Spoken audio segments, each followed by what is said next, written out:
রহমান রহিম আল্লাহ তাআলার নামে। এমনকি আমি যদি তাদের কাছে আমার ফেরেশতাও পাঠিয়ে দেই এবং কবর থেকে মৃত ব্যক্তিরাও যদি উঠে এসে তাদের সাথে কথা বলে, কিংবা আমি যদি দুনিয়ার সমুদায় বস্তুও এনে তাদের উপর জড়ো করে দিই, তবু এরা কখনো ঈমান আনবে না। অবশ্য এদের কারো ব্যাপারে যদি আল্লাহ তাআলা ভিন্ন কিছু চান তা আলাদা কথা। আসলে এদের অধিকাংশ ব্যক্তি মূর্খের আচরণ করে। আমি এভাবেই প্রত্যেক নবীর জন্য যুগে যুগে কিছু কিছু দুশমন বানিয়ে রেখেছি মানুষের মধ্যে থেকে, কিছু আবার জিনদের মাঝ থেকে, যারা প্রতারণা করার উদ্দেশ্যে একে অন্যকে চমকপ্রদ কথা বলে। তোমার মালিক চাইলে তারা অবশ্য এটা করতে পারত না। অতএব তুমি তাদের ছেড়ে দাও, তারা যা পারে মিথ্যা রচনা করে বেড়াক। যারা শেষ বিচারের দিনের উপর ঈমান রাখে না, তাদের মন এর ফলে শয়তানের প্রতি অনুরাগী হয়ে পড়ে, যাতে করে তারা তার ব্যাপারে সন্তুষ্ট থাকতে পারে। সর্বোপরি তারা যেসব কুকর্ম চালিয়ে যেতে চায় তাও এর ফলে নির্বিঘ্নে তারা চালিয়ে যেতে পারে। তুমি বলো, আমি কি আল্লাহ তাআলা ছাড়া অন্য কোন ফয়সালাকারী সন্ধান করব? অথচ তিনিই হচ্ছেন সেই মহান সত্তা, যিনি তোমাদের কাছে তাঁর কেতাব সবিস্তার নাজিল করেছেন। আগে যাদের আমি আমার কেতাব দান করেছিলাম তারা জানে তোমার মালিকের পক্ষ থেকে সত্যবাণী নিয়েই এটা আল কোরআন নাজিল করা হয়েছে। অতএব তুমি কখনো সন্দিহানদের অন্তর্ভুক্ত হও না। ন্যায় ও ইনসাফের আলোকে তোমার মালিকের কথাগুলো পরিপূর্ণ এবং তাঁর এ কথা পরিবর্তন করার কেউ নেই। তিনি সর্বশ্রোতা সর্বজ্ঞ। হে মুহাম্মদ, দুনিয়ার অধিকাংশ মানুষের কথা যদি তুমি মেনে চলো, তাহলে তারা তোমাকে আল্লাহ তাআলার পথ থেকে বিচ্যুত করে ছাড়বে, কেননা এরা নিছক অনুমানের উপর ভিত্তি করেই চলে। অধিকাংশ ব্যাপারে এরা মিথ্যা কথা ছড়ায়। তোমার মালিক নিঃসন্দেহে একথা ভালো করেই জানেন কে তার পথ ছেড়ে বিপদগামী হচ্ছে, আবার কে সঠিক পথের অনুসারী তাও তিনি সম্মুখ অবগত রয়েছেন। যদি আল্লাহ তাআলার আয়াতের উপর তোমরা বিশ্বাস করো, তাহলে তোমরা শুধু সেসব জন্তুর গোশত খাবে যার উপর জবাই করার সময় আল্লাহ তাআলার নাম নেওয়া হয়েছে। তোমাদের একই হয়েছে, তোমরা সেসব জন্তুর গোশত কেন খাবে না যার উপর জবাইয়ের সময় আল্লাহ তাআলার নাম নেওয়া হয়েছে? বিশেষ করে যখন আল্লাহ তাআলা পরিষ্কার করে বলে দিয়েছেন যে তিনি তোমাদের উপর কোন কোন বস্তু হারাম করেছেন। সে কথা আলাদা যখন তোমাদের একান্ত নিরুপায় অবস্থায় ফেলে দেয়া হয়। অধিকাংশ মানুষ সুষ্ঠু জ্ঞান ছাড়াই নিজেদের খেয়াল খুশি মতো মানুষকে বিপথে চালিত করে। নিঃসন্দেহে তোমার মালিক সীমা লঙ্ঘনকারীদের ভালো করেই জানেন। তোমরা প্রকাশ্য গুনাহ থেকে বেঁচে থাকো, গোপন গুনাহ থেকেও বেঁচে থাকো। নিঃসন্দেহে যারা কোনো গুনাহের কাজ করবে তাদের কৃতকর্মের যথাযথ ফল তাদের প্রদান করা হবে। জবাইয়ের সময় যার উপর আল্লাহ তাআলার নাম নেওয়া হয়নি সে জন্তুর গোশত তোমরা কখনো খাবে না, কেননা তা হচ্ছে জঘন্য গুনাহের কাজ। শয়তানের কাজই হচ্ছে তার সঙ্গী সাথীদের মনে প্ররোচনা দেয়া, যেন তারা তোমাদের সাথে এ নিয়ে ঝগড়া বিবাদে লিপ্ত হয়। যদি তোমরা তাদের কথা মেনে চলো, তাহলে অবশ্যই তোমরা মুশরিক হয়ে পড়বে। যে ব্যক্তি একসময় ছিল মৃত, অতঃপর আমি তাকে জীবিত করলাম, তদুপরি তার জন্য এমন এক আলোকবর্তিকাও আমি বানিয়ে দিলাম যার আলো দিয়ে মানুষের সমাজে সে চলার দিশা পাচ্ছে। সে কি কখনো সে ব্যক্তির মতো হতে পারে যে এমন অন্ধকারে পড়ে আছে যেখান থেকে সে কোনো ক্রমে বেরিয়ে আসতে পারছে না? এভাবেই কাফেরদের কাছে তাদের কর্মকাণ্ড শোভনীয় ও সুখকর বানিয়ে রাখা হয়েছে। এভাবে আমি প্রত্যেক জনপদে তার কিছু কিছু বড় অপরাধী নিযুক্ত করে রেখেছি, যেন তারা সেখানে অন্যদের ধোঁকা দিতে পারে। আসলে এসব কিছুর মাধ্যমে তারা তাদের নিজেদেরই প্রতারিত করছে, অথচ তারা নিজেরা একথাটা মোটেই উপলব্ধি করতে পারছে না। তাদের কাছে যখনই আল্লাহর পক্ষ থেকে কোনো আয়াত আসে তখন তারা বলে ওঠে, আমরা এর উপর কখনো ঈমান আনব না যতক্ষণ না আমাদেরও তাই দেয়া হয় যা আল্লাহ রাসূলদের দেয়া হয়েছে। আল্লাহ তাআলা ভালো করেই জানেন তার নবুয়ত তিনি কোথায় রাখবেন। যারা এ অপরাধ করেছে তারা অচিরেই আল্লাহর পক্ষ থেকে অপমান ও কঠিন আযাবের সম্মুখীন হবে।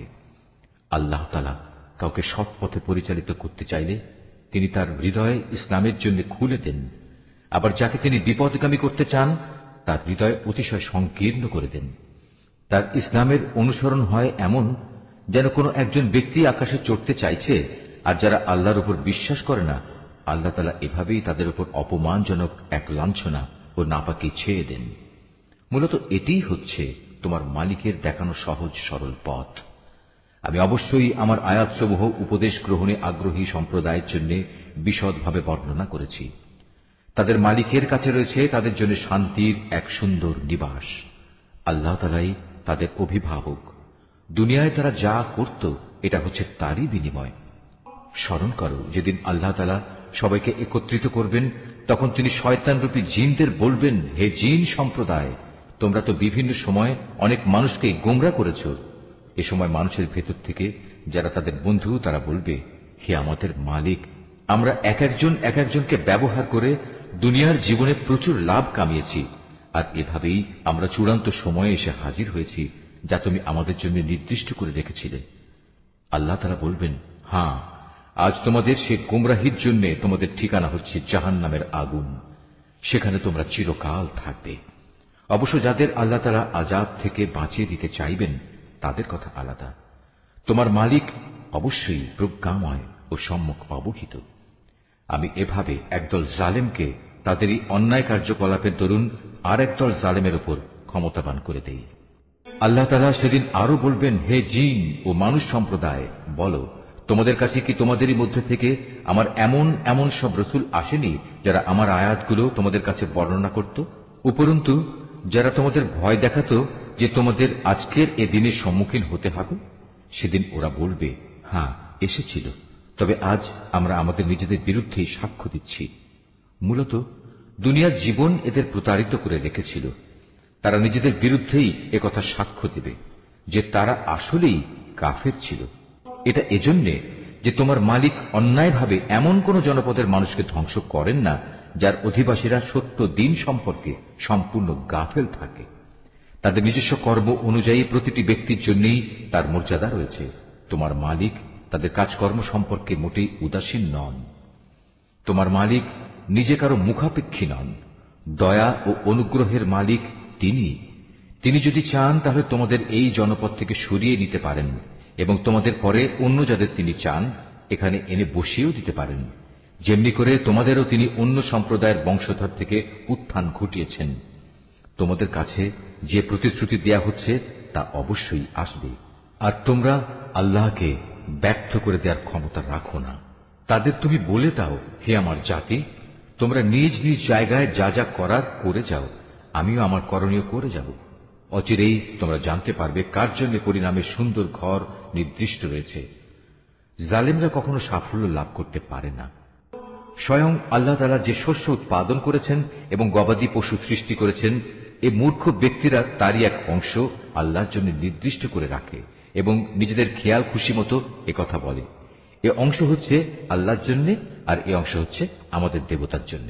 অতঃপর যা তাদের দেবতাদের জন্য রাখা হয় তা কখনো আল্লাহর কাছ পর্যন্ত পৌঁছায় না। যদিও আল্লাহর নামে যে ভাগ রাখা হয় তা শেষতক তাদের দেবতাদের কাছে গিয়েই পৌঁছে। কত নিকৃষ্ট তাদের এই বিচার! এভাবে বহু মুশরিকের ক্ষেত্রেই তাদের দেব দেবীরা তাদের আপন সন্তানদের হত্যা করার জঘন্য কাজও একান্ত শোভনীয় করে রেখেছে। এর উদ্দেশ্য হচ্ছে তাদের ধ্বংস সাধন করা এবং তাদের গোটা জীবন বিধানকেই তাদের কাছে সন্দেহের বিষয়ে পরিণত করে দেয়া। অবশ্য আল্লাহ তাআলা চাইলে তারা কখনো এ কাজ করত না। অতএব তুমি তাদের ছেড়ে দাও, মিথ্যা রচনা নিয়ে তাদের তুমি কিছুদিন ব্যস্ত থাকতে দাও। তারা বলে, এসব গবাদি পশু এবং এ খাদ্যশস্য নিষিদ্ধ তালিকাভুক্ত, আমরা যাকে চাইব সে ছাড়া অন্য কেউ তা খেতে পারবে না। এটা তাদের মন গড়া একটা ধারণা মাত্র। আবার তারা মনে করে কিছু গবাদি পশু আছে যার উপর আরোহণ করা নিষিদ্ধ, আবার কিছু গবাদি পশু আছে যার উপর জবাই করার সময় তারা আল্লাহর নাম স্মরণ করে না। আল্লাহর উপর মিথ্যা রচনা করার উদ্দেশ্যেই তাদের এসব অপচেষ্টা। অচিরেই আল্লাহ তাআলা তাদের এই মিথ্যাচারের জন্য তাদের যথাযথ প্রতিফল দান করবেন। তারা বলে, এসব গবাদি পশুর পেটে যা কিছু আছে তা শুধু আমাদের পুরুষদের জন্য নির্দিষ্ট এবং আমাদের স্ত্রীদের জন্য তা হারাম। তবে যদি এ পশুর পেটে মরা কিছু থাকে তাহলে তারা নারী পুরুষ উভয়ই সমান অংশীদার। আল্লাহ তাআলা অতি শীঘ্রই তাদের এ ধরনের উদ্ভট কথা বলার প্রতিফল দান করবেন, কেননা তিনি হচ্ছেন প্রবল প্রজ্ঞাময়, তিনি সর্বজ্ঞ। অবশ্য যারা নেহায়েত নির্বুদ্ধিতা ও অজ্ঞতার বশবর্তী হয়ে নিজেদের সন্তানদের হত্যা করল এবং আল্লাহ তাআলা তাদের যে রিজিক দান করেছেন তা নিজেদের উপর হারাম করে নিল, আল্লাহ তাআলা সম্পর্কে নানা ধরনের মিথ্যা কথা রচনা করল, এসব কাজের মাধ্যমে নিঃসন্দেহে এরা সবাই দারুণভাবে ক্ষতিগ্রস্ত হয়ে গেল। এরা কখনো সৎ পথের অনুসারীদের দলভুক্ত ছিল না। মহান আল্লাহ তাআলা, যিনি নানা প্রকারের উদ্যান বানিয়েছেন, কিছু লতাগুল্ম যা কোনো কাণ্ড ছাড়াই মাচানের উপর তুলে রাখা হয়েছে, আবার কিছু গাছ যা মাচানের উপর তুলে রাখা হয়নি, সেও কাণ্ডের উপর তা এমনিই দাঁড়িয়ে আছে। তিনি আরো সৃষ্টি করেছেন খেজুর গাছ এবং বিভিন্ন স্বাদ ও প্রকার বিশিষ্ট খাদ্যশস্য ও আনার। এগুলো স্বাদে গন্ধে একরকমও হতে পারে, আবার তা ভিন্ন ধরনেরও হতে পারে। যখন তা ফলবান হয় তখন তোমরা তার ফল খাও। তোমরা ফসল তোলার দিনে যে বঞ্চিত, তার হক আদায় করো, কখনো অপচয় করো না, কেননা আল্লাহ তাআলা অপচয়কারীদের পছন্দ করেন না। গবাদি পশুর মধ্যে কিছু পশু হচ্ছে ভারবাহী ও কিছু হচ্ছে খাবার উপযোগী। আল্লাহ তাআলা যা তোমাদের দান করেছেন তা তোমরা খাও, এবং এ পর্যায়ে কখনো শয়তানের পদাঙ্ক অনুসরণ করো না, কেননা সে হচ্ছে তোমাদের প্রকাশ্য দুশমন। আল্লাহ তাআলা তোমাদের দিয়েছেন এই 8 প্রকারের গৃহপালিত জন্তু। প্রথমত 2 মেষ, দ্বিতীয়ত 2 ছাগল। হে মুহাম্মদ, তুমি তাদের জিজ্ঞেস করো, এর নর 2 কিংবা মাদি 2 কিংবা তাদের পেটে যা কিছু আছে তার কোনটি কি আল্লাহ তাআলা তোমাদের জন্য হারাম করেছেন? তোমরা আমাকে প্রমাণ সহ বলো যদি তোমরা সত্যবাদী হও। তৃতীয়ত 2 উট, চতুর্থত 2 গরু। এর নর 2 কিংবা মাদি 2 কি আল্লাহ তাআলা হারাম করেছেন, অথবা এদের উভয়ের পেটে যা কিছু আছে তাকে তিনি তোমাদের জন্য হারাম করেছেন? আল্লাহ তাআলা যখন এ আদেশ দিয়েছিলেন তখন তোমরা কি সেখানে উপস্থিত ছিলে? অতঃপর তার চাইতে বড় জালেম আর কে হতে পারে, যে মানুষকে গুমরাহ করার জন্য অজ্ঞতাবশত আল্লাহর নামে মিথ্যা কথা রচনা করে? নিশ্চয়ই আল্লাহ তাআলা সীমা লঙ্ঘনকারী সম্প্রদায়কে সঠিক পথে পরিচালিত করেন না। হে মুহাম্মদ, তুমি এদের বলো, আমার কাছে যে ওহী পাঠানো হয়েছে তাতে একজন ভোজনকারী মানুষ সাধারণত যা খেতে পারে তার মধ্যে এমন কোন জিনিস তো আমি পাচ্ছি না যা হারাম করা হয়েছে। হ্যাঁ, তা যদি মরা জন্তু, প্রবাহিত রক্ত এবং শুয়োরের গোশত হয় তাহলে তা অবশ্যই হারাম, কেননা এসব হচ্ছে নাপাক। অথবা এমন এক অবৈধ জন্তু যা আল্লাহ ছাড়া অন্য কারো নামে জবাই করা হয়েছে। তবে যদি কাউকে নাফরমানি এবং সীমা লঙ্ঘনজনিত অবস্থা ব্যতি রেখে এর কোন একটি জিনিস খেতে বাধ্য করা হয়, তাহলে তার ক্ষেত্রে তোমার মালিক অবশ্যই ক্ষমাশীল ও পরম দয়ালু। আর আমি ইহুদীদের জন্য নখযুক্ত সব পশুই হারাম করে দিয়েছি। গরু এবং ছাগলের চর্বিও আমি তাদের জন্য হারাম করেছি। তবে জন্তুর চর্বির যা কিছু পিঠ, আঁত কিংবা হাড়ের সাথে জড়ানো থাকে তা হারাম নয়। এভাবেই এগুলো হারাম করে আমি তাদের অবাধ্যতার শাস্তি দিয়েছিলাম। নিঃসন্দেহে আমি সত্যবাদী। এরপরেও যদি তারা তোমাকে মিথ্যাবাদী বলে তাহলে তুমি বলো, অবশ্যই তোমাদের মালিক এক বিশাল দয়ার আধার। তবে অপরাধীদের উপর থেকে তাঁর শাস্তি কেউই ফেরাতে পারবে না। অচিরেই এ মুশরিক লোকগুলো বলতে শুরু করবে, যদি আল্লাহ তাআলা চাইতেন তাহলে আমরা ও আমাদের পূর্বপুরুষরা তো শিরক করতাম না, আর এভাবে আমরা কোনো জিনিসও নিজেদের উপর হারাম করে নিতাম না। তুমি তাদের বলো, এর আগেও অনেকে এভাবে আল্লাহর আয়াতকে অস্বীকার করেছে, অবশেষে তারা আমার শাস্তির স্বাদ ভোগ করেছে। তুমি তাদের জিজ্ঞেস করো, তোমাদের কাছে কি সত্যি এমন কোন জ্ঞান মজুদ আছে? থাকলে অতঃপর তা বের করে আমার কাছে নিয়ে এসো। তোমরা তো কল্পনার উপর নির্ভর করে কথা বলো এবং হামেশাই মিথ্যার অনুসরণ করো। তুমি আরো বলো, সবকিছুর চূড়ান্ত প্রমাণ তো আল্লাহ তাআলার কাছেই রয়েছে। তিনি যদি চাইতেন তাহলে তিনি তোমাদের সবাইকেই সৎ পথে পরিচালিত করে দিতেন। হে মুহাম্মদ, তুমি বলো, যাও তোমাদের সেসব সাক্ষী নিয়ে এসো যারা একথা সাক্ষ্য দেবে যে আল্লাহ তাআলাই এসব জিনিস তোমাদের উপর হারাম করেছেন। তাদের মধ্যে কিছু সাক্ষী যদি সাক্ষ্য দেয়ও, তবু তুমি তাদের সাথে কোনো সাক্ষ্য দিও না। যারা আমার আয়াতকে অস্বীকার করেছে, যারা পরকালের উপর ঈমান আনেনি, উপরন্তু যারা অন্য কিছুকে তাদের মালিকের সমকক্ষ মনে করে, তাদের তুমি কখনো অনুসরণ করো না। হে মুহাম্মদ, তুমি বলো, এসো আমি বরং তোমাদের বলে দেই তোমাদের মালিক কোন কোন জিনিস তোমাদের জন্য হারাম করেছেন। সেই জিনিসগুলো হচ্ছে, তোমরা তাঁর সাথে অন্য কিছুকে শরীক করবে না, পিতামাতার সাথে ভালো ব্যবহার করবে, দারিদ্র্যের আশঙ্কায় কখনো নিজেদের সন্তানকে হত্যা করবে না, কেননা আমি তোমাদের ও তাদের উভয়েরই আহার যোগাই, প্রকাশ্যে হোক কিংবা গোপনে হোক। তোমরা অশ্লীলতার কাছেও যাবে না। আল্লাহ তাআলা যে জীবনকে তোমাদের জন্য মর্যাদাবান করেছেন তাকে কখনো যথার্থ কারণ ব্যতি রেখে হত্যা করো না। এ হচ্ছে কতিপয় নির্দেশ।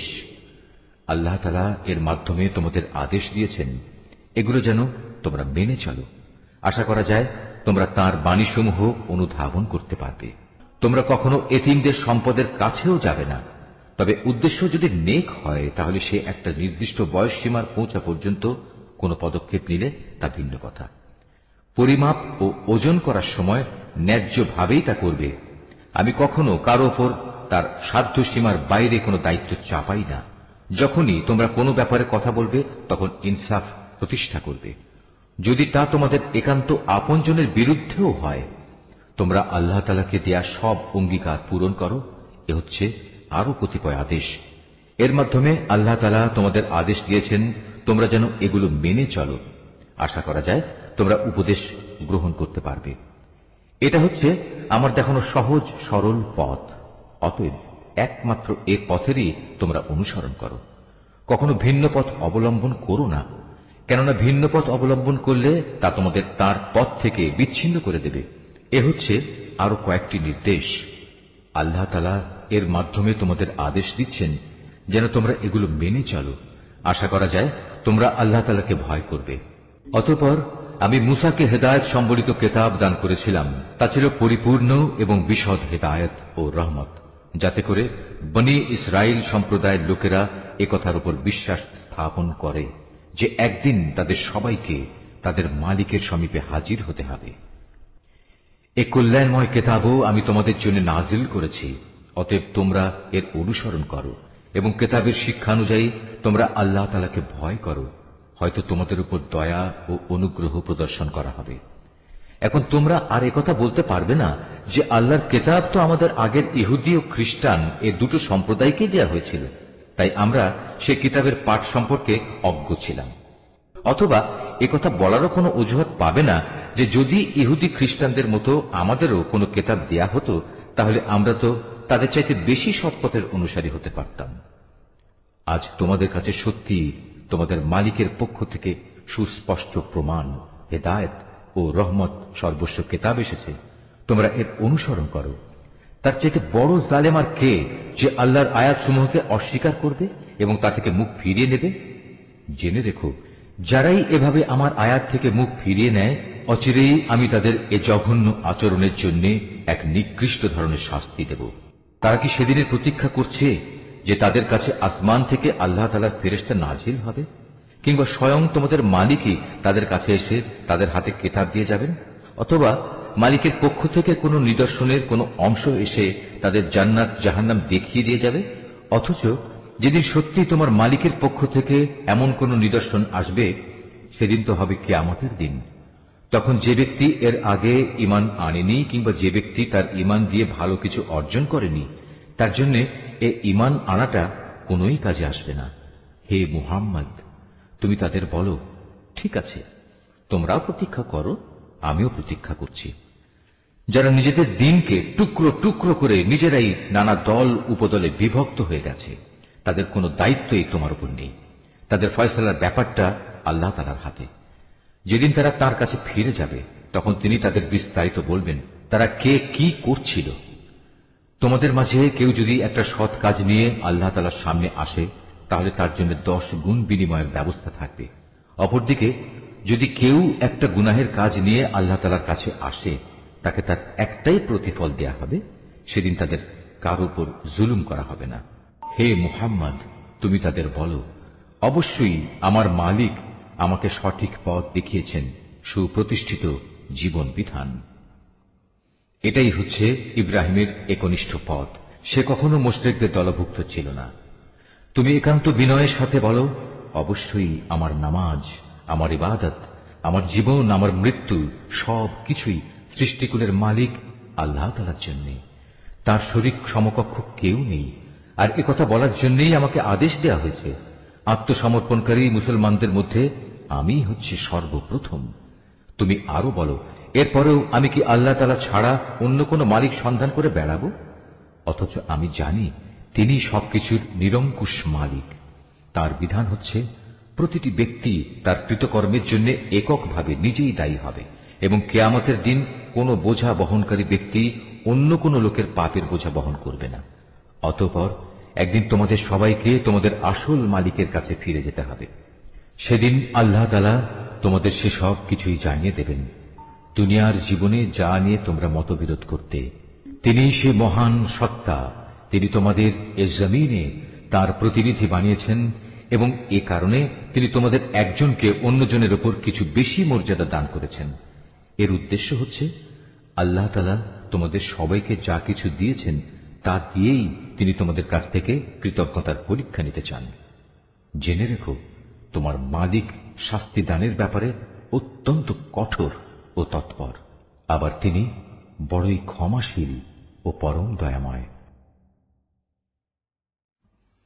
সূরা আল আরাফ। রহমান রহিম আল্লাহ তাআলার নামে। আলিফ লাম মিম সাদ। হে নবী, এ মহাগ্রন্থ তোমার উপর নাজিল করা হয়েছে যেন তুমি এর দ্বারা কাফেরদের ভয় দেখাতে পারো। ঈমানদারদের জন্য এটি হচ্ছে একটি স্মরণিকা। অতএব এ ব্যাপারে তোমার মনে যেন কোন প্রকারের সংকীর্ণতা না থাকে। হে মানুষ, এ কিতাবে তোমাদের মালিকের কাছ থেকে তোমাদের কাছে যা কিছু পাঠানো হয়েছে তোমরা তা যথাযথ অনুসরণ করো এবং তা বাদ দিয়ে তোমরা অন্য কোনো কর্তৃপক্ষের অনুসরণ করো না। তোমরা খুব কমই উপদেশ মেনে চলো। এমন কত জনপদ আমি ধ্বংস করে দিয়েছি, তাদের উপর আমার আযাব আসত যখন তারা রাতের বেলায় ঘুমিয়ে থাকত, কিংবা আযাব আসত মধ্যদিনে যখন তারা আহারের পর বিশ্রাম করত। আর এভাবে যখন তাদের উপর আমার আযাব নাজিল হতো তখন তাদের মুখে শুধু একটি কথাই থাকত যে অবশ্যই আমরা ছিলাম জালেম। যাদের কাছে নবী পাঠানো হয়েছিল অবশ্যই আমি তাদের জিজ্ঞেস করব, একইভাবে রসুলদেরও আমি প্রশ্ন করব মানুষরা তাদের সাথে কি আচরণ করেছে। অতঃপর আমি আমার নিজস্ব জ্ঞান দ্বারা তাদের প্রত্যেকের কাছে প্রত্যেকের কার্যবলী খুলে খুলে বর্ণনা করব, কারণ আমি তো সেখানে অনুপস্থিত ছিলাম না। সেদিন পাপ পুণ্যের পরিমাপ ঠিকভাবেই করা হবে। সেদিন যাদের নেকি ওজনের পাল্লায় ভারী হবে তারাই সফল হবে, আর যাদের পাল্লা সেদিন হালকা হবে তারা হচ্ছে এমন সব লোক যারা নিজেরাই নিজেদের ক্ষতি সাধন করেছে, কারণ এরা দুনিয়ার জীবনে আমার আয়াতসমূহ নিয়ে বাড়াবাড়ি করত। আমি তোমাদের এই জমিনের উপর প্রতিষ্ঠিত করেছি, এজন্য আমি তাতে তোমাদের জন্য সব ধরনের জীবিকার ব্যবস্থাও করে দিয়েছি, কিন্তু তোমরা আমার নিয়ামতের খুব কমই শুকর আদায় করে থাকো। আমি তোমাদের বানিয়েছি, অতঃপর আমি তোমাদের বিভিন্ন আকার অবয়ব দান করেছি। অতএব আমি ফেরেশতাদের বলেছি সম্মানের নিদর্শন হিসেবে তোমরা আদমকে সাজদা করো। তখন আমার আদেশে সবাই আদমকে সাজদা করল, একমাত্র ইবলিস ছাড়া। সে কিছুতেই সাজদাকারীদের মধ্যে শামিল হল না। আল্লাহ তাআলা বললেন, হে ইবলিস, আমি যখন নিজেই তোমাকে সাজদা করার আদেশ দিলাম তখন কোন জিনিস তোমাকে সাজদা করা থেকে বিরত রাখলো? ইবলিস বলল, আমি কেন তাকে সাজদা করব? আমি তো তার চেয়ে উত্তম, কারণ তুমি আমাকে বানিয়েছ আগুন থেকে আর তাকে বানিয়েছ মাটি থেকে। আল্লাহ তাআলা বললেন, তুমি এক্ষুনি এখান থেকে নেমে যাও। এখানে বসে অহংকার করবে এটা তোমার পক্ষে কখনো সাজে না। যাও, এখান থেকে বেরিয়ে যাও, কেননা তুমি অপমানিতদেরই একজন। সে বলল, হে আল্লাহ, তুমি আমাকে সেদিন পর্যন্ত শয়তানি করার অবকাশ দাও যেদিন এই আদম সন্তানদের পুনরায় কবর থেকে ওঠানো হবে। আল্লাহ তাআলা বললেন, হ্যাঁ যাও, যাদের অবকাশ দেওয়া হয়েছে তুমিও তাদের একজন। সে বলল, যেহেতু তুমি এ আদমের জন্যই আমাকে পথভ্রষ্ট করলে, তাই আমিও এদের গুমরাহ করার জন্য অবশ্যই তোমার প্রদর্শিত প্রতিটি সরল পথের বাঁকে বাঁকে ওঁত পেতে বসে থাকব। অতঃপর তাদের পথভ্রষ্ট করার জন্য আমি তাদের কাছে অবশ্যই আসব তাদের সামনের দিক থেকে, তাদের পেছন দিক থেকে, তাদের ডান দিক থেকে, তাদের বাঁ দিক থেকে। ফলে তুমি এদের অধিকাংশ লোককেই তোমার নিয়ামতের প্রতি কৃতজ্ঞতা আদায়কারী হিসেবে দেখতে পাবে না। আল্লাহ তাআলা বললেন, বের হয়ে যাও তুমি এখান থেকে অপমানিত ও বিতাড়িত অবস্থায়। আদম সন্তানের যারাই তোমার অনুসরণ করবে তাদের এবং তোমাদের সবাইকে দিয়ে নিশ্চয়ই আমি জাহান্নাম পূর্ণ করে দেব। আল্লাহ তাআলা আদমকে বললেন, তুমি এবং তোমার সঙ্গিনী জান্নাতে বসবাস করতে থাকো এবং এর যেখান থেকে যা কিছু চাও তা তোমরা খেতে পারো, কিন্তু এই গাছটির কাছে যেও না, গেলে তোমরা উভয়ই জালেমদের মধ্যে সামিল হয়ে যাবে। অতঃপর শয়তান তাদের দুজনকেই কুমন্ত্রণা দিল যেন সে তাদের নিজেদের লজ্জাস্থানসমূহ, যা তাদের পরস্পরের কাছ থেকে গোপন করে রাখা হয়েছিল, প্রকাশ করে দিতে পারে। সে তাদের আরো বলল, তোমাদের মালিক তোমাদের এই গাছটির কাছে যাওয়া থেকে তোমাদের যে বারণ করেছেন তার উদ্দেশ্য এছাড়া আর কিছুই নয় যে সেখানে গেলে তোমরা উভয়ই ফেরেশতা হয়ে যাবে, অথবা এর ফলে তোমরা জান্নাতে চিরস্থায়ী হয়ে যাবে। সে তাদের কাছে কসম করে বলল, আমি অবশ্যই তোমাদের উভয়ের জন্য তোমাদের হিতাকাঙ্ক্ষীদের একজন। এভাবে সে এদের দুজনকেই প্রতারণার জালে আটকে ফেলল। অতঃপর এক সময় যখন তারা উভয়ই সে গাছ ও তার ফল আস্বাদন করল, তখন তাদের লজ্জাস্থানসমূহ তাদের উভয়ের সামনে খুলে গেল। সাথে সাথে তারা জান্নাতের বিভিন্ন লতাপাতা নিজেদের উপর জড়িয়ে নিজেদের গোপন স্থানসমূহ ঢাকতে শুরু করল।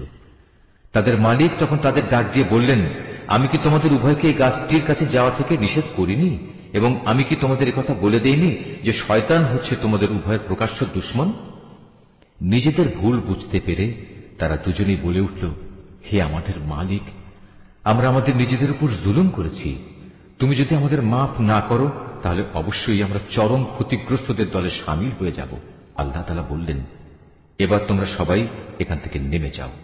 আজ থেকে তোমরা ও শয়তান চিরদিনের জন্য একে অপরের দুশমন। সুনির্দিষ্ট সময় পর্যন্ত পৃথিবীতে থাকার উদ্দেশ্যে তোমাদের জন্য সেখানে বসবাসের জায়গা ও জীবন সামগ্রীর ব্যবস্থা থাকবে। আল্লাহ তাআলা আরো বললেন, তোমরা সেখানেই জীবন যাপন করবে, সেখানেই তোমরা মৃত্যুবরণ করবে, এবং সেখান থেকেই তোমাদের পুনরায় বের করে আনা হবে।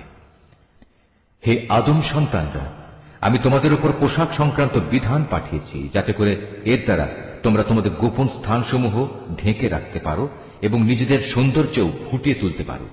তবে আসল পোশাক হচ্ছে কিন্তু তাকওয়ার, আল্লাহর ভয় জাগ্রতকারী পোশাক। আর এটা হচ্ছে উত্তম পোশাক, এবং এটা আল্লাহর নিদর্শনসমূহেরও একটি অংশ। এর উদ্দেশ্য হচ্ছে যাতে করে মানুষরা এর থেকে শিক্ষা গ্রহণ করতে পারে। হে আদমের সন্তানরা, শয়তান যেভাবে তোমাদের পিতামাতাকে জান্নাত থেকে বের করে দিয়েছে, তেমনি করে তোমাদেরও সে যেন প্রতারিত করতে না পারে। শয়তান তাদের উভয়ের দেহ থেকে তাদের পোশাক খুলে ফেলেছিল, যাতে করে তাদের উভয়ের গোপন স্থানসমূহ উভয়ের কাছে উন্মুক্ত হয়ে পড়ে। মূলত সে নিজে এবং তার সঙ্গী সাথীরা তোমাদের এমন সব স্থান থেকে দেখতে পায় যেখান থেকে তোমরা তাদের দেখতে পাও না।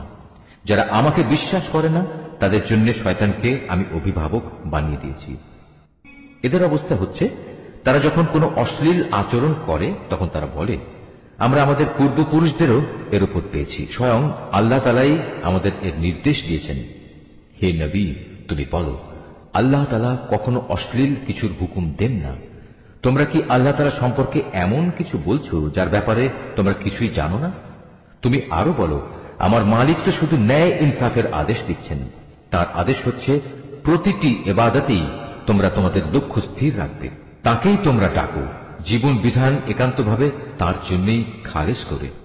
যেভাবে তিনি তোমাদের প্রথম সৃষ্টি করেছেন সেভাবেই তোমাদের আবার সৃষ্টি করা হবে। অতঃপর একদল লোককে তিনি সঠিক পথ দেখিয়েছেন, আর দ্বিতীয় দলটির উপর গুমরাহি ও বিদ্রোহ ভালোভাবেই চেপে বসেছে। এরাই পরবর্তী পর্যায়ে আল্লাহ তাআলাকে বাদ দিয়ে শয়তানদের নিজেদের অভিভাবক বানিয়ে নিয়েছে। এ সত্ত্বেও তারা নিজেদের সঠিক পথের উপর মনে করে।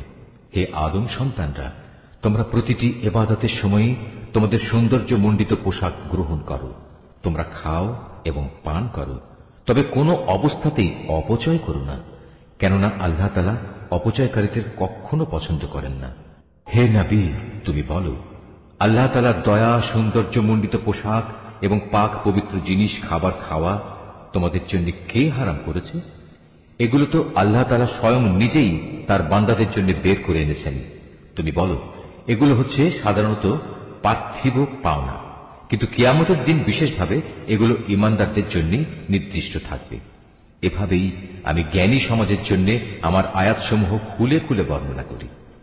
তুমি এদের বলো, হ্যাঁ, আমার মালিক যা কিছু হারাম করেছেন তা হচ্ছে যাবতীয় প্রকাশ্য ও অপ্রকাশ্য অশ্লীল কাজ এবং গুনাহ ও অন্যায়ভাবে বাড়াবাড়ি করা, তিনি আরো হারাম করেছেন আল্লাহর সাথে অন্য কাউকে শরীক করা, যার ব্যাপারে তিনি কখনো কোনো সনদ নাজিল করেননি, এবং আল্লাহ তাআলা সম্পর্কে তোমাদের এমন সব বাজে কথা বলা যার ব্যাপারে তোমাদের কোনোই জ্ঞান নেই। প্রত্যেক জাতির জন্যই তার উত্থান পতনের একটি সুনির্দিষ্ট মেয়াদ রয়েছে। যখন তাদের সে মেয়াদ আসবে তখন তারা এক দণ্ড বিলম্বও করবে না, তেমনি তারা এক মুহূর্ত এগিয়েও আসবে না।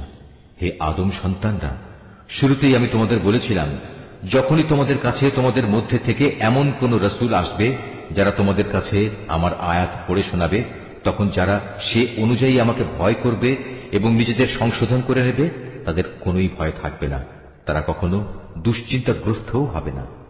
আর যারা আমার আয়াত সমূহকে মিথ্যা প্রতিপন্ন করবে এবং বড়াই করে এ সত্য থেকে মুখ ফিরিয়ে নেবে, তারাই হবে জাহান্নামের অধিবাসী। সেখানে তারা চিরদিন অবস্থান করবে। যে ব্যক্তি আল্লাহ তাআলা সম্পর্কে মিথ্যা রচনা করে কিংবা তার আয়াতকে মিথ্যা সাব্যস্ত করে, তার চাইতে বড় জালেম আর কে? এরা হচ্ছে সেসব ব্যক্তি যারা কেতাবে বর্ণিত দুর্ভোগের তাদের নিজেদের অংশ পেতে থাকবে।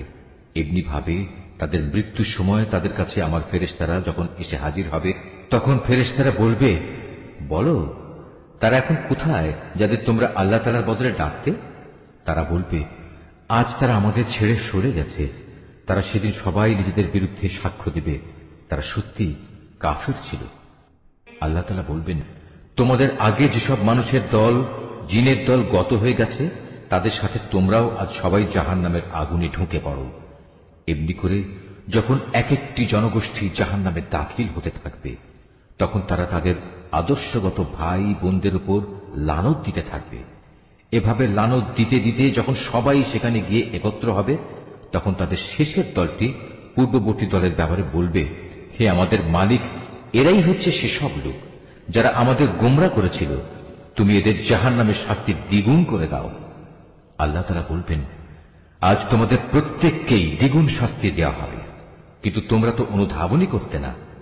তাদের প্রথম দলটি তাদের শেষের দলটিকে বলবে, হ্যাঁ, আমরা যদি অপরাধী হয়েই থাকি তবে তোমাদেরও আমাদের উপর কোনো শ্রেষ্ঠত্ব ছিল না। এ সময়ই আল্লাহর ঘোষণা আসবে, এখন তোমরা সবাই নিজ নিজ কর্মফলের বিনিময়ে জাহান্নামের আযাবের স্বাদ গ্রহণ করতে থাকো। অবশ্যই যারা আমার আয়াতসমূহকে অস্বীকার করেছে এবং দম্ভ ভরে তা থেকে মুখ ফিরিয়ে নিয়েছে, তাদের জন্য কখনো রহমত ভরা আসমানের দুয়ার খুলে দেয়া হবে না, যতক্ষণ পর্যন্ত একটি সূচের ছিদ্র পথ দিয়ে একটি উট প্রবেশ করতে না পারবে, ততক্ষণ পর্যন্ত এরা জান্নাতে প্রবেশ করতে পারবে না। আমি এভাবেই অপরাধীদের প্রতিফল দিয়ে থাকি। সেদিন তাদের জন্য নিচের বিছানাও হবে জাহান্নামের, আবার জাহান্নামই হবে তাদের উপরের আচ্ছাদন। এভাবেই জালেমদের আমি প্রতিফল দিয়ে থাকি। অপরদিকে যারা আমার উপর ঈমান এনেছে এবং নেক আমল করেছে, আমি তাদের কারো উপর তাদের সাধ্যের বাইরে দায়িত্বভার অর্পণ করি না। এ নেক লোকেরাই হচ্ছে জান্নাতের অধিবাসী, তারা সেখানে চিরদিন থাকবে। তাদের মনের ভেতর পরস্পরের বিরুদ্ধে যে ঘৃণা বিদ্বেষ লুকিয়েছিল তা আমি সেদিন বের করে ফেলে দেব। তাদের জন্য নির্দিষ্ট জান্নাতের পাদদেশ দিয়ে ঝর্ণাধারা প্রবাহিত হবে। এসব দেখে তারা বলবে, সমস্ত প্রশংসা আল্লাহ তাআলার জন্য, যিনি আমাদের এই পুরস্কারের স্থানটি দেখিয়েছেন। আল্লাহ তাআলা আমাদের হেদায়েতের পথ না দেখালে আমরা নিজেরা কিছুতেই হেদায়েত পেতাম না। আমাদের মালিকের রাসূলরা এক নির্ভুল বিধান নিয়ে এসেছিল। এ সময় তাদের জন্য ঘোষণা দেয়া হবে, আজ তোমাদের এক মহান জান্নাতের মালিক করে দেয়া হলো, আর এটা হচ্ছে সেসব কার্যক্রমের প্রতিফল যা তোমরা দুনিয়ার জীবনে করে এসেছ। আমরা তো আমাদের মালিকের জান্নাত সংক্রান্ত ওয়াদা সত্য পেয়েছি, তোমরা কি তোমাদের মালিকের ওয়াদাসমূহ সঠিক পাওনি? তারা বলবে, হ্যাঁ। অতঃপর একজন ঘোষণাকারী এসে ঘোষণা করবে, জালেমদের উপর আল্লাহ তাআলার লানত হোক। যারা মানুষদের আল্লাহ তাআলার পথ থেকে বিরত রাখতে চাইত এবং শুধু বাঁকা পথ খুঁজে বেড়াত, আর তারা শেষ বিচারের দিনকেও অস্বীকার করত। জান্নাত ও জাহান্নাম উভয়ের মাঝে একটি দেয়াল থাকবে। এই দেয়ালের উঁচু স্থানের উপর থাকবে আরেক দলের কিছু লোক, যারা সেখানে আনিত প্রতিটি ব্যক্তিকে তাদের নিজ নিজ চিহ্ন অনুযায়ী চিনতে পারবে। তারা জান্নাতের অধিবাসীদের ডেকে বলবে, তোমাদের উপর শান্তি বর্ষিত হোক। এরা যদিও তখন পর্যন্ত জান্নাতে প্রবেশ করেনি, কিন্তু প্রতি মুহূর্তে এরা সেখানে প্রবেশ করার আগ্রহ পোষণ করছে। অতঃপর যখন তাদের দৃষ্টি জাহান্নামের অধিবাসীদের আযাবের দিকে ফিরিয়ে দেওয়া হবে, তখন তারা বলবে, হে আমাদের মালিক, তুমি আমাদের এ জালিম সম্প্রদায়ের অন্তর্ভুক্ত করো না। অতঃপর পার্থক্য নির্ণয়কারী সে দেয়ালের উঁচু স্থানে অবস্থানকারী ব্যক্তিরা জাহান্নামের কিছু লোককে, যাদের তারা কোনো বিশেষ লক্ষণের ফলে চিনতে পারবে, ডেকে বলবে, তোমাদের দলবল কোনোটাই তো আজ কাজে এলো না, না কাজে এলো তোমাদের অহংকার যা তোমরা করতে। অপরদিকে আজ চেয়ে দেখো মোমেনদের প্রতি, এরা কি সেসব লোক নয় যাদের ব্যাপারে তোমরা কসম করে বলতে আল্লাহ তাআলা এদের তার রহমতের কোনো অংশই দান করবেন না, অথচ আজ এদেরকেই আল্লাহ তাআলা বলেছেন, তোমরা সবাই জান্নাতে প্রবেশ করো, তোমাদের কোনোই ভয় নেই, না তোমরা দুঃখিত হবে। এবার জাহান্নামের অধিবাসীরা জান্নাতের লোকদের ডেকে বলবে, আমাদের উপর সামান্য কিছু পানি অন্তত ঢেলে দাও, অথবা আল্লাহ তাআলা তোমাদের যে খাবার দান করেছেন তার কিয়দংশ আমাদের দাও। তারা বলবে, আল্লাহ তাআলা আজ এ দুটি জিনিস কাফেরদের জন্য হারাম করেছেন। যারা দিনকে খেল তামাশায় পরিণত করে রেখেছিল এবং পার্থিব জীবন তাদের প্রতারণার জালে আটকে রেখেছিল, তাদের আজ আমি ঠিক সেভাবেই ভুলে যাব যেভাবে তারা আমার সামনাসামনি হওয়ার এই দিনটিকে ভুলে গেছে এবং আমার আয়াতসমূহ অস্বীকার করেছে। আমি তাদের কাছে এমন একটি কিতাব পৌঁছে দিয়েছিলাম যা আমি বিশদ জ্ঞান দ্বারা সমৃদ্ধ করে বর্ণনা করেছি। যারা এর উপর ঈমান আনবে, এ কিতাব হবে তাদের জন্য সুস্পষ্ট হেদায়েত ও রহমত। এরা কি চূড়ান্ত কোনো পরিণামের জন্য অপেক্ষা করছে? যেদিন সত্যি সত্যি সে পরিণাম তাদের কাছে আসবে, সেদিন যারা ইতিপূর্বে এ দিনটিকে ভুলে গিয়েছিল তারা বলবে, অবশ্যই আমাদের মালিকের পক্ষ থেকে আমাদের রাসূলরা এদিনের সত্য প্রতিশ্রুতি নিয়েই এসেছিল। আমাদের জন্য আজ কোনো সুপারিশকারী কি আছে যারা আমাদের পক্ষে আল্লাহর কাছে কিছু বলবে? অথবা এমন কি হবে যে আমাদের পুনরায় দুনিয়ায় ফিরিয়ে দেয়া হবে, যাতে আমরা সেখানে গিয়ে ভিন্ন ধরনের কিছু করে আসতে পারি যা আমরা আগে কখনো করিনি? মূলত এরাই হচ্ছে সেসব লোক যারা নিজেরা নিজেদের ক্ষতি সাধন করেছে এবং দুনিয়ায় তারা যা কিছু মিথ্যা রচনা করত তাও তাদের কাছ থেকে আজ হারিয়ে গেছে।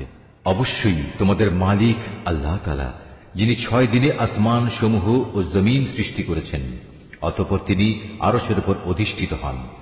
তিনি রাতের আবরণকে দিনের উপর ছেয়ে দেন যেন তা একে অন্যকে দ্রুত গতিতে অনুসরণ করে। তিনি সৃষ্টি করেছেন সূরজ, চাঁদ ও তারাসমূহ। মূলত এর সব কটিকেই আল্লাহ তাআলার বিধানের অধীনে করে রাখা হয়েছে। জেনে রেখো, সৃষ্টি যেহেতু তাঁর, সুতরাং এর উপর ক্ষমতাও চলবে একমাত্র তাঁর। সৃষ্টিকুলের মালিক আল্লাহ তাআলা অত্যন্ত দয়ালু ও বরকতময়। অতএব তোমরা একান্ত বিনয়ের সাথে ও চুপিসারে শুধু তোমাদের মালিক আল্লাহ তাআলাকেই ডাকো। অবশ্যই তিনি তাঁর রাজত্বে যারা বাড়াবাড়ি করে তাদের পছন্দ করেন না। আল্লাহর জমিনে একবার তাঁর শান্তি স্থাপনের পর তাতে তোমরা বিপর্যয় সৃষ্টি করো না। তোমরা ভয় ও আশা নিয়ে একমাত্র আল্লাহ তাআলাকেই ডাকো। অবশ্যই আল্লাহর রহমত নেক লোকদের অতি নিকটে রয়েছে। তিনি মহান আল্লাহ, যিনি বাতাসকে বৃষ্টি ও রহমতের আগাম সুসংবাদবাহী হিসেবে জনপদের দিকে পাঠান। শেষ পর্যন্ত যখন সে বাতাস পানির ভারী মেঘমালা বহন করে চলতে থাকে, তখন আমি তাকে একটি মৃত জনপদের দিকে পাঠিয়ে দিই। অতঃপর সে মেঘ থেকেই আমি পানি বৃষ্টি বর্ষণ করি। অতঃপর তা দিয়ে জমিন থেকে আমি সব ধরনের ফলমূল বের করে আনি। এভাবে আমি মৃতকেও জীবন থেকে বের করে আনব। সম্ভবত এ থেকে তোমরা কিছু শিক্ষা গ্রহণ করতে পারবে। উৎকৃষ্ট জমিন, তা থেকে তার মালিকের আদেশে উৎকৃষ্ট ফসলই উৎপন্ন হয়। আর যে জমিন বিনষ্ট হয়ে গেছে তা কঠোর পরিশ্রম ব্যতীত কিছুই উৎপন্ন করে না। এভাবেই আমি আমার নিদর্শনসমূহ স্পষ্ট করে বর্ণনা করি এমন এক জাতির জন্য যারা আমার নিয়ামতের কৃতজ্ঞতা জ্ঞাপন করে। আমি নূহকে তার জাতির কাছে পাঠিয়েছি। অতঃপর সে তাদের বলল, হে আমার জাতির লোকেরা, তোমরা আল্লাহ তাআলার দাসত্ব কবুল করো। তিনি ছাড়া তোমাদের আর কোনো মাবুদ নেই। আমি তোমাদের উপর এক কঠিন দিনের আযাবের আশঙ্কা করছি। তার জাতির নেতারা বলল, হে নূহ, আমরা দেখতে পাচ্ছি তুমি এক সুস্পষ্ট গুমরাহিতে নিমজ্জিত রয়েছ। সে বলল, হে আমার সম্প্রদায়ের লোকেরা, আমার মধ্যে কোনোই গুমরাহি নেই। আমি তো হচ্ছি সৃষ্টিকুলের মালিক আল্লাহর পক্ষ থেকে আসা একজন রাসূল। আমার কাজ হচ্ছে আমি আমার মালিকের বাণীসমূহ তোমাদের কাছে পৌঁছে দেব এবং সে মতে তোমাদের শুভ কামনা করব। আখিরাত সম্পর্কে আমি আল্লাহ তাআলার কাছ থেকে এমন কিছু কথা জানি যা তোমরা জানো না। তোমরা কি এতে আশ্চর্যান্বিত হচ্ছ যে তোমাদের উপর তোমাদেরই মতো একজন মানুষের মাধ্যমে আল্লাহ তাআলার বাণী এসেছে, যাতে করে সে তোমাদের আযাব সম্পর্কে সতর্ক করে দিতে পারে? ফলে তোমরা সময় থাকতে সাবধান হবে এবং আশা করা যায় এতে করে তোমাদের উপর দয়া করা হবে। অতঃপর তারা তাকে মিথ্যা প্রতিপন্ন করল। আমি তাকে এবং তার সাথে যারা নৌকায় আরোহণ করেছিল তাদের সবাইকে আযাব থেকে উদ্ধার করেছি। আর যারা আমার আযাব সমূহকে মিথ্যা বলেছে তাদের আমি পানিতে ডুবিয়ে দিয়েছি। এরা ছিল গোঁড়া অন্ধ। আমি আদ জাতির কাছে পাঠিয়েছিলাম তাদেরই এক ভাই হুদকে। সে তাদের বলল, হে আমার জাতি, তোমরা এক আল্লাহ তাআলার দাসত্ব স্বীকার করো, তিনি ছাড়া তোমাদের দ্বিতীয় কোনো ইলাহ নেই। তোমরা কি তাকে ভয় করবে না? তার জাতির সর্দাররা যারা তাকে অস্বীকার করেছে তারা বলল, আমরা তো দেখছি তুমি নির্বুদ্ধিতায় লিপ্ত আছো এবং আমরা মনে করি তুমি মিথ্যাবাদীদেরই একজন। সে বলল, হে আমার সম্প্রদায়ের লোকেরা, আমার সাথে কোন রকম নির্বুদ্ধিতা জড়িত নেই, বরং আমি হচ্ছি সৃষ্টিকুলের মালিক আল্লাহ তাআলার পক্ষ থেকে আগত একজন রাসূল। আমার দায়িত্ব হচ্ছে আমি আমার মালিকের কাছ থেকে আসা বাণীসমূহ তোমাদের কাছে পৌঁছে দেব। আমি তোমাদের একজন বিশ্বস্ত শুভাকাঙ্ক্ষী। তোমরা কি এটা দেখে বিস্মিত হচ্ছ যে তোমাদের কাছে তোমাদেরই মতো একজন মানুষের মাধ্যমে তোমাদের মালিকের কাছ থেকে তোমাদের আযাবের ভয় দেখানোর জন্য সুস্পষ্ট বাণী এসেছে? স্মরণ করো কিভাবে আল্লাহ তাআলা তোমাদের নূহের পর এই জমিনের খলিফা বানিয়েছেন এবং অন্যান্য সৃষ্টির চাইতে তিনি তোমাদের বেশি ক্ষমতা দান করেছেন। অতএব হে আমার জাতি, তোমরা আল্লাহ তাআলার অনুগ্রহগুলো স্মরণ করো। আশা করা যায় তোমরা সাফল্য অর্জন করতে পারবে। তারা হুদকে বলল, তুমি কি আমাদের কাছে এজন্য এসেছ যে আমরা কেবল এক আল্লাহর ইবাদত করব এবং আমাদের পূর্বপুরুষরা যাদের বন্দেগী করেছে তাদের একেবারে বাদ দিয়ে দেব? এটাই যদি হয় তাহলে নিয়ে এসো আমাদের কাছে সে আযাব যার ব্যাপারে তুমি আমাদের এত ভয় দেখাচ্ছ, যদি তুমি সত্যবাদী হও। সে বলল, তোমাদের উপর তোমাদের মালিকের পক্ষ থেকে আযাব ও ক্রোধ তো নির্ধারিত হয়েই আছে। তোমরা কি আমার সাথে সেই মিথ্যা মাবুদের নামগুলোর ব্যাপারে বিতর্কে লিপ্ত হতে চাও, যা তোমরা এবং তোমাদের বাপ দাদারা এমনি এমনি রেখে দিয়েছ, যার ব্যাপারে আল্লাহ তাআলা কোন রকম সনদ নাজিল করেননি? অতএব তোমরা অপেক্ষা করো, আমিও তোমাদের সাথে অপেক্ষা করতে থাকব। অতঃপর যখন আযাব এলো তখন আমি তাকে এবং তার সাথে যেসব ঈমানদার ব্যক্তি ছিল তাদের আমার রহমত দ্বারা আযাব থেকে বাঁচিয়ে দিলাম। আর যারা আমার আয়াতসমূহকে অস্বীকার করেছে আমি তাদের নির্মূল করে দিলাম। এরা তো আসলে ঈমানদারই ছিল না। সামুদ জাতির কাছে আমি পাঠিয়েছিলাম তাদেরই এক ভাই সালেহকে। সে এসে বলল, হে আমার জাতি, তোমরা এক আল্লাহ তাআলার বন্দেগী করো, তিনি ছাড়া তোমাদের আর কোনো ইলাহ নেই। তোমাদের কাছে তোমাদের মালিকের কাছ থেকে সুস্পষ্ট প্রমাণ এসে হাজির হয়েছে, আর তোমাদের জন্য এ হচ্ছে আল্লাহর উষ্ট্রি। একে তোমরা ছেড়ে দাও যেন তা আল্লাহ তাআলার জমিনে বিচরণ করে খেতে পারে। তোমরা তাকে কোনো খারাপ মতলবে স্পর্শ করো না, তাহলে আল্লাহর পক্ষ থেকে কঠোর আযাব এসে তোমাদের পাকড়াও করবে। স্মরণ করো যখন আল্লাহ তাআলা আদ জাতির পর তোমাদের দুনিয়ার খলিফা বানিয়েছিলেন এবং আল্লাহ তাআলার জমিনে তিনি তোমাদের প্রতিষ্ঠা দান করেছেন, যার ফলে তোমরা এর সমতল ভূমি থেকে মাটি নিয়ে তা দিয়ে প্রাসাদ বানাচ্ছ আর পাহাড়ের গা কেটে কেটে নিজেদের ঘরবাড়ি তৈরি করতে পারছ। অতএব তোমরা আল্লাহ তাআলার এসব জ্ঞান ও প্রকৌশল সংক্রান্ত নিয়ামত স্মরণ করো এবং কোনো অবস্থায় আল্লাহ তাআলার জমিনে বিপর্যয় ঘটিও না। তার জাতির সেসব নেতৃস্থানীয় লোক যারা নিজেদের গৌরবের বড়াই করে বেড়াত, অপেক্ষাকৃত দুর্বল শ্রেণীর লোকদের যারা তাদের মধ্যে থেকে তার উপর ঈমান এনেছে, বলল, তোমরা কি সত্যি জানো সালেহ আল্লাহ তাআলার পাঠানো একজন রাসূল? তারা বলল, হ্যাঁ, তার উপর যে বাণী পাঠানো হয়েছে আমরা তা বিশ্বাস করি। অতঃপর সে অহংকারী লোকেরা বলল, তোমরা যা কিছুতে বিশ্বাস করো আমরা তা অস্বীকার করি। অতএব তারা উষ্ট্রিটিকে মেরে ফেলল এবং এর দ্বারা তারা তাদের মালিকের নির্দেশের স্পষ্ট বিরোধিতা করল এবং তারা বলল, হে সালেহ, আমরা তো উষ্ট্রিটিকে মেরে ফেললাম, যদি তুমি সত্যিই রাসূল হয়ে থাকো তাহলে সে আযাব নিয়ে এসো যার ওয়াদা তুমি আমাদের দিচ্ছ। অতঃপর এক প্রলয়ঙ্কারী ভূমিকম্প তাদের গ্রাস করে ফেলল, ফলে তারা নিজেদের ঘরেই মুখ থুবড়ে পড়ে রইল।